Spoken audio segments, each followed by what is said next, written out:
Ana Kumari, salah seorang pelestari dan pencipta tari di Sumsel ini tidak pernah terfikir bahwa tari yang ia ciptakan selama ini dapat bermanfaat dan mengantarkan dirinya sebagai peraih penghargaan pelestari kebudayaan dari pemerintah.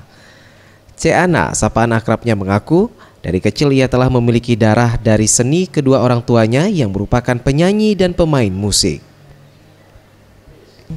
Awal mula karirnya dirintis sebagai penyanyi, namun kecintaannya di dunia tari membawanya menjadi salah satu penari di zaman era Presiden Soekarno di tahun 1962.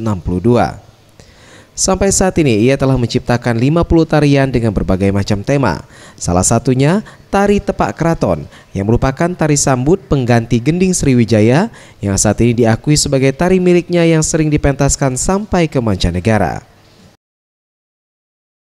Perintahkan dalam waktu beberapa hari untuk menciptakan tari sambut baru untuk menyambut Panglima yang baru tadi.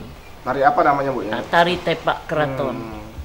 Jadi kemudian saya ajarkan kepada anggota tim kesenian Minda 4 Sriwijaya, ditarikan di Istana Gubernuran yang sekarang rumah wali kota itu, Jalan Tasik. Nah, disitulah pertama kali menarikan tari tepak keraton sebagai tari penyambutan. Di zaman Orde Lama sangat susah mencari seorang penari karena pola pikir masyarakat menjadi seorang penari tidak memiliki masa depan.